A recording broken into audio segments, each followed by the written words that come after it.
आता त्या बीडच्या नेत्या पंकजा मुंडे म्हणल्या होत्या की माझ्या बहिणीवर अन्याय झाला, मी नाशिकातून उभा करेन. अरे 5च मिनिटात आलं ना ते येवल्याचं मीडियाच्या बांधवात. ते मला इकडे येऊ नको, तिकडे तिकडे तिकडे बघ, मला इकडे लय मोठी इतकी यादी गेली होती. याला जोडून प्रश्न आहे. खरं तर राजकीय विश्लेषक असं म्हणतात की महाराष्ट्रामध्ये ही निवडणूक जी ती भाजपला जड जातीये. नरेंद्र मोदींना वारंवार जिल्ह्या जिल्ह्यात सभा घेतल्या जातात. कुठेतरी मराठा आंदोलनाचा फटका बसताना दिसतो. काय वाटतं पाटील तुम्हाला, तुम्ही गाव खेड्यात फिरताय आता सध्या? नाही नाही, मी मोदी साहेबांना नाही दोष देणार. मोदी साहेबाचा काय दोष नाही. महाराष्ट्रातले काही स्थानिक जे 4-5 नेते आहेत यांच्यामुळे मोदी साहेबाची फजिती.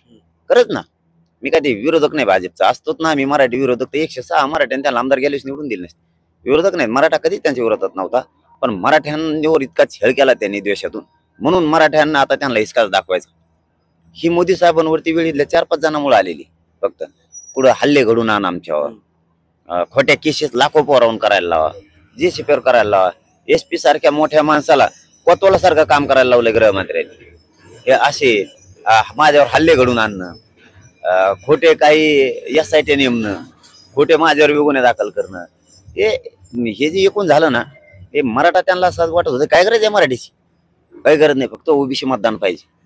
आता OBCच्या मधल्या काळात काय लक्षात आलंय की मराठ्याला केलं तसं आपल्यात नाही करणार. आता हे नेते नाही म्हणत, नेत्यांना वाटतं आम्ही एकच आहेत. पण गावखेड्यात अशीच चर्चा सुरू आहे आता या आठवड्यात की माग त्या देवेंद्र फडणवीस साहेबांनी मुख्यमंत्री असताना एक धनगर बांधवाला एक शब्द दिलता आरक्षणाचा, आणि ते गेलं हुकून. त्यांच्या हुकून गेलो. हे पोट्टेले बेकार आहे धनगराची. काही आमच्या मराठ्यासारखीच कलाकार आहे. त्यांनी काय केलं, त्याचं भाषण होतं कुठेतरी, मला नाही आठवत. त्या भाषण सुरू व्हायला आम्हाला दिली पिन खोसून ती ते पेन रोय का काय 13 वादा काय वया त्याला त्या भाषणच करता येणार ना पुढं. खरं झालं ना ते. तसं आम्हालाही केलंय. हे कोणाचेच नाहीत.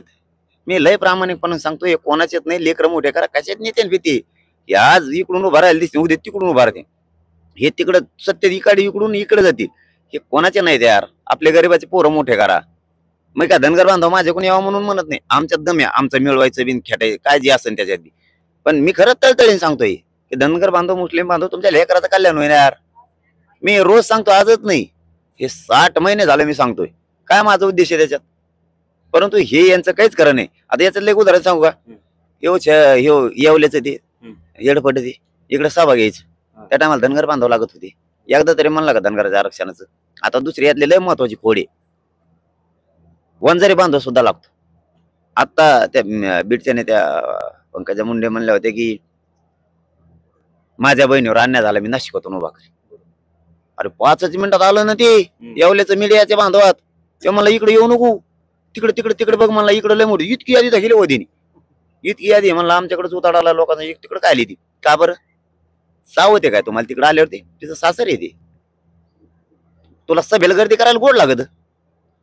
तुला नाशिक मधला वंजारी बांधव मतदानाला गोड लागतो. इकडे बिडाकड मराठवाड्यात आल्यावर वंजारी बांधव सभेला लागते, ते गोड लागते तुला. आणि आता का नको.